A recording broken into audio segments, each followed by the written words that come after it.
And hello, everyone. Welcome to another episode of Sister to Sister from Women's Prosperity Network. I'm Trish Carr, and it is my pleasure to welcome you here to the show. You know, Sister to Sister is all about just simply sharing real life experiences from women of color who have experienced racism in their day to day life.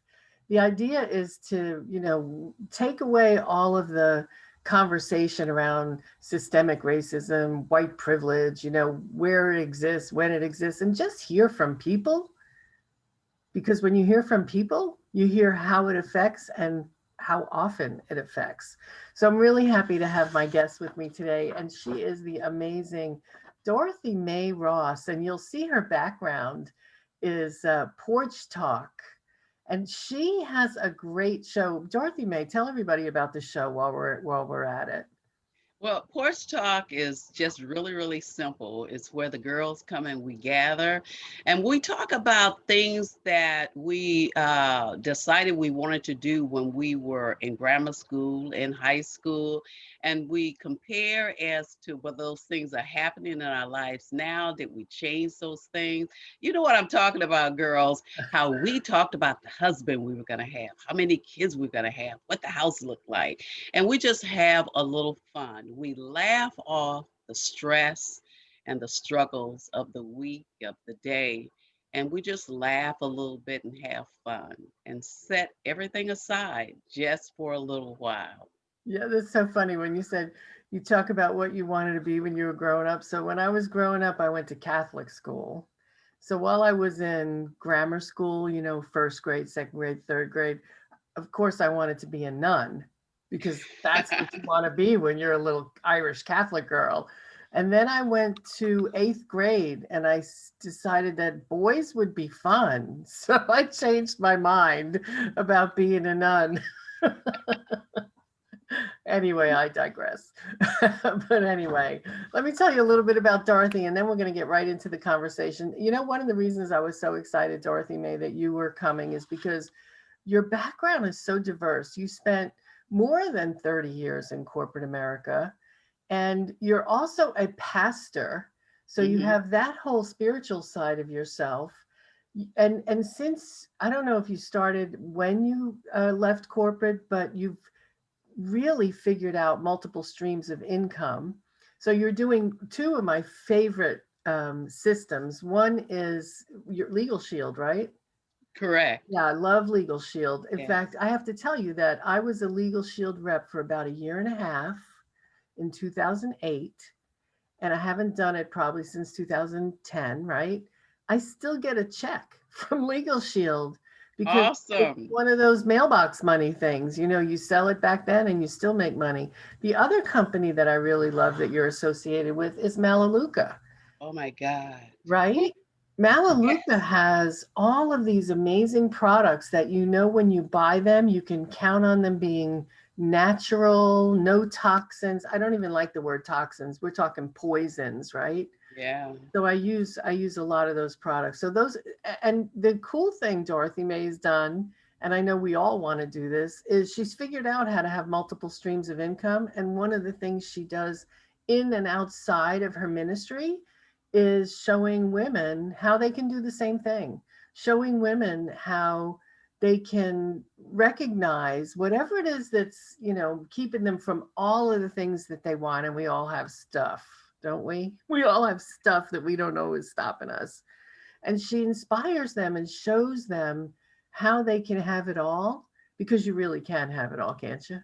You can. Yeah, You can. Yeah. absolutely. And you also have a new book coming up, right? Your next step, the 21-day devotional. Yes, yes. I that book is a storybook devotion, and a lot of it is about some of the things that have happened in my life over the 33 years that I was in one particular industry. And I talk about some of what we're going to talk about today, how I overcame some prejudice because I was a woman, how Hmm. I overcame prejudice because I was a black, but I was black as well.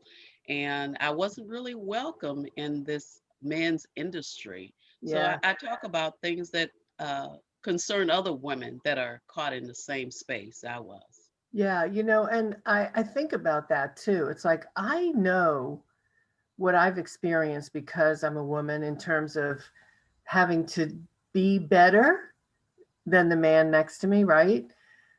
But you have a double-edged sword, you're a woman of color and a woman. So you Hmm. have what they say, two strikes, right? So oftentimes when we have these conversations, it's always intertwined. Like I've heard, like I know um, one of the things you've experienced is being passed over for promotion, and that happens because you're a woman, and it happens because That's you're a person of color. right. Yeah. So let's get into it a little bit and share a little bit about that and what that's like and what happened there for you. I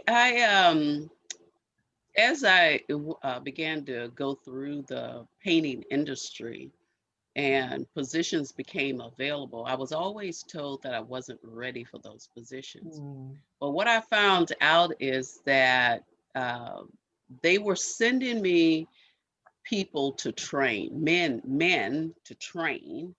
And then the very positions that I wanted, those were the positions that they would put these people into. So, and how it started was one of our supervisors quit. And I convinced the district manager to let me have the store without salary and without the title and show him that I could actually turn the store around. There were no I was the only female working for uh, this company in Illinois. So when I took the company over, it was like in April. The store was at 0.4%.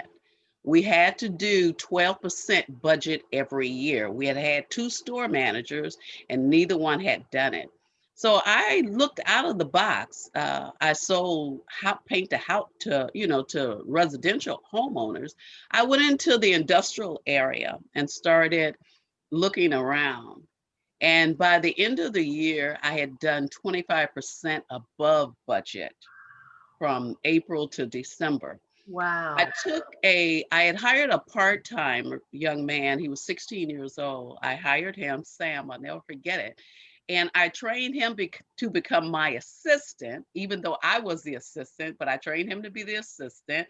I started playing the role of a manager and he'd be saying, Dorothy, go out there, get that money, get that money. He'd tell me every day.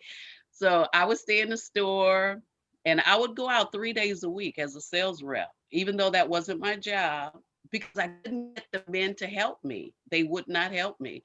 And even though we had sales reps all over Illinois, every time I called them, nobody ever showed. So I did it myself, me and Sam. And I can say today, from that training, they took him away from me the following year. 3 months before the end of the year, I was at budget and they took him and put him into another store. So that meant I couldn't get out of the store to bring in new sales. Right. So of course that particular year I didn't make budget at all. Then I found out that the sales reps that I were calling that said that they could help me, when I asked them about the customers I was sending them to, they would say, well, nothing's really happening. But when I would go to the budget meeting the following year, I would always find out that they had taken that customer, given them to another store that they worked out of. And one particular customer, I missed budget by $384. And when I went to the budget meeting, I found out that the customer that I had sent this rep out to had made $50,000 for the store that he took my customer to. So I got past all of that. I got past that, how the people would throw the money on the counter. They didn't want me to touch their hands and things like that. Um, but Wait, what wait, wait. Don't go over. Don't slow that down. blew it So down? people would come into the store and give you money, but they didn't want to be touched by your hand because you're a black Correct. woman. Yeah. I went into a brand new store and it was in the Lithuanian community. I knew before I went that Blacks were not allowed on Western Avenue. That's where they opened up the brand new store. We all knew that. We couldn't go to Western and we couldn't pass Western. Otherwise, we would have some problems. I forgot about that. I was so excited about the promotion and everything, I forgot about it. But I remember at later that the corporate bosses that came in to make sure that our transition into the new store was good would always say, Dorothy, if you go, I can't help you. If you go over there, I can't help you. But couldn't figure out what the heck are they talking about? I didn't know. But Yeah. once I got into the store, I started selling paint and they would just throw the money on the counter. And then if they had any change, they would tell me, put it on the counter. I don't want you to touch my hand. But I had a store manager that I was getting ready to quit. I was actually getting ready to quit the job.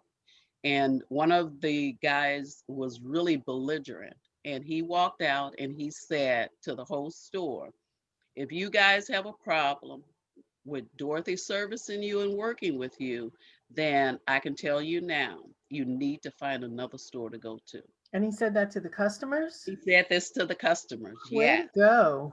Now he was white. He was a German, a It's big got to German come from a guy. white person. Yeah, and this is what he said. And the one guy that gave me the hardest time ended up being my best customer years later. Isn't Years that funny? later. Yeah. So, but what really made me stand up was that my son had gotten a job past Western Avenue after school. His car stopped on him, and I got a phone call at the store. And there was a guy on the phone that said, hey, you need to come get your son because there's some white boys and men's after him. So I got in my car. I drove to the store. I got out. There were some white people outside. I got out of the car. I looked around. I went into the store and I told him, come get into the car. Okay. In the meantime, I had me a big bat. Okay. Because it's one thing for you to bother me, but when you touch my children, that's something different. So I always tell people the African man in me arose that day, and I was ready for whatever had to happen. But what I had him to do is I had him to quit the job.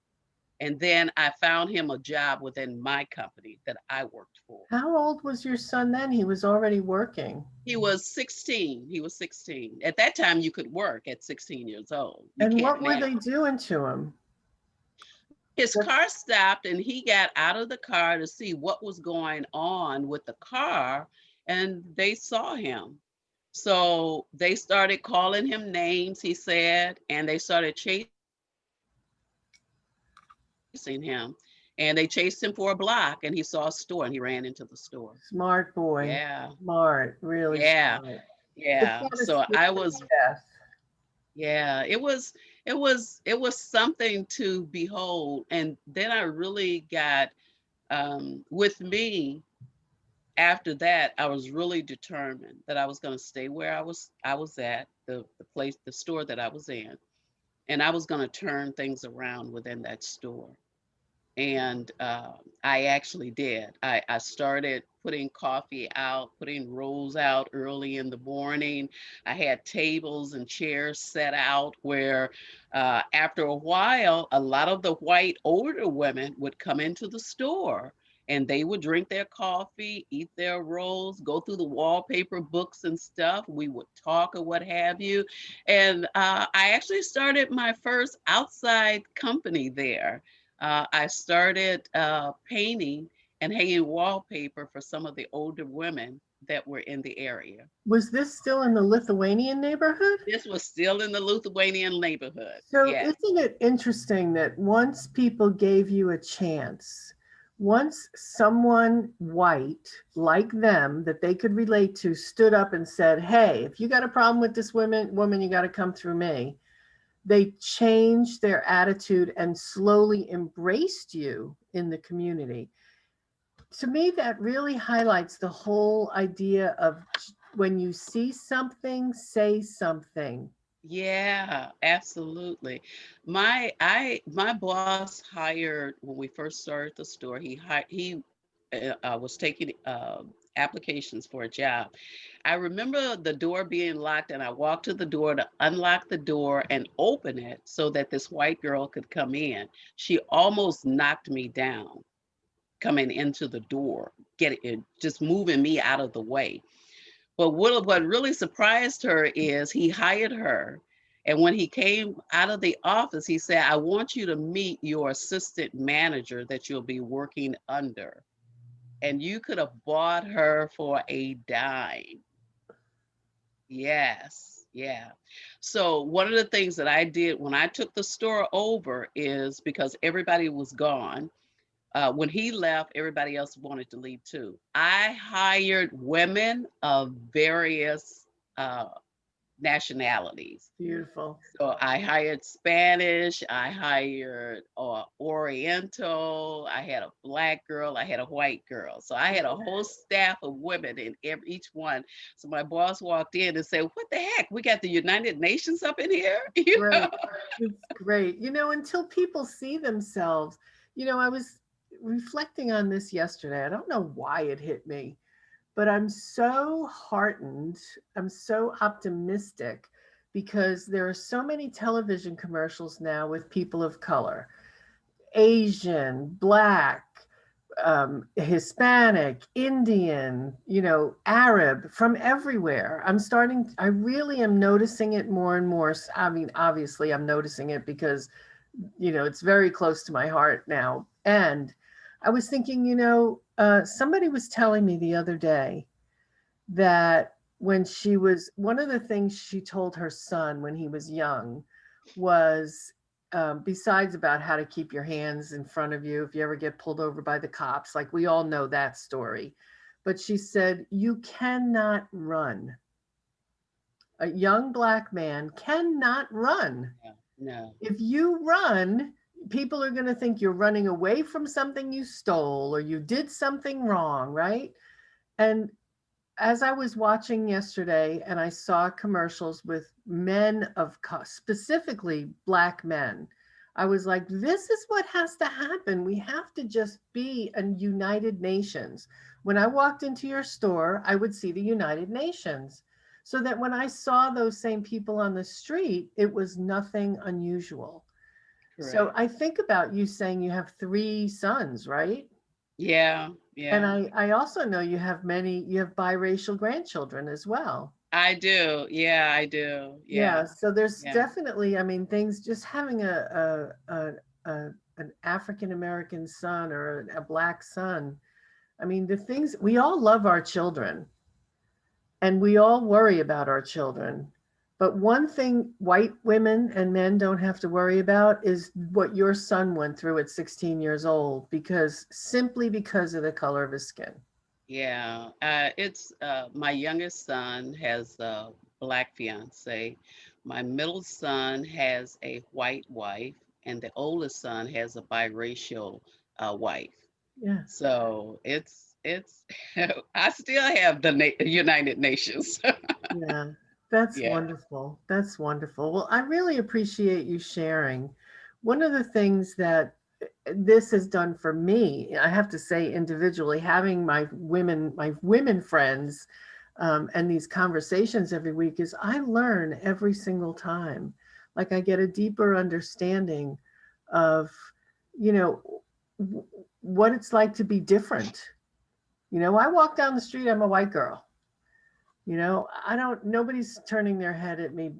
Now, I still have to deal with the issue of I'm a woman in a man's world, right? We all have to deal, but I don't have the additional handicap of being a woman of color. And I honor you, Dorothy May, for doing what you did in a man's industry. You were in the painting, we're talking about painting houses and walls, right? In the painting industry, to create your success on your own terms.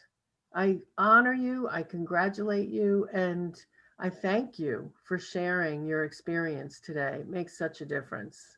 yeah, it does. I would tell every woman that's going through problems like that, to connect with someone that's already been through it. And just hang in there. Just hang in there. I'm so glad that I didn't quit the company. A lot of my living financially free had to do with me staying there. And the very people that were opposed to me were the very people that actually seeded into my life years later, as I began to, I stayed on my 9 to 5 all the whole time, but I always had something. I was a travel agent. I had a construction company. I had a cleaning company. I was a rehabber. And all of that stemmed from me staying within that industry. And the very man, like I say, helped walk me through the process. Yeah. So don't run, ladies. Don't run. Connect. That's the word, connect. Yeah. And you just stood in your own authenticity of the woman that you are, and what you're doing today for people is, making such a difference for them through your ministry, through your business, and your coaching and mentoring business, as well as all the other businesses that you're working with. So Yeah. I appreciate you, and I really do take to heart what you're saying. Just keep going, ladies. Make connections. Dorothy May could have said, I'm not working in this store with all these Lithuanian people who don't want me to touch their hands or their money. But instead, she said, I'm going to change this. So thank you for being someone who blazes the path and makes the way, and who stands up in the face of anything that comes your way. You're a real role model, and I appreciate you. Thank you. Thank you for having me. I'm so glad to be able to share my story. It's a hurting feeling when you feel like you're alone, Yeah. but I didn't have anybody to tap into. So I had to stand up in order to be the person that I wanted my children to be, not run from adversity, but stand up to it. Because sooner or later it catches up with you anyway. So And thank you a you're gonna lot. and you knew you were going to continue to face it. Right? Yes, It was yes. not, it didn't end when you finished, getting turning around those people. To this day, I know you still deal with racism, overt and microaggressive. So, you know, good for you, my friend. Thank you so much for being with me today. Thank you all for watching. Thank you so much. And I urge all of you who've taken the time to listen to Dorothy May today, when you see something, say something. If you're in a shop and someone's being mistreated, don't just go to your friend, oh, that's awful. Say something. Be the person who speaks out, because your white face will make a much bigger difference, and everyone will see it and hear you. So be the change you want to see in the world, everybody. Thank you again, Dorothy May, for being with me today. Thank Yes. you all for joining me today, and I look forward to seeing you again on another episode of Sister to Sister.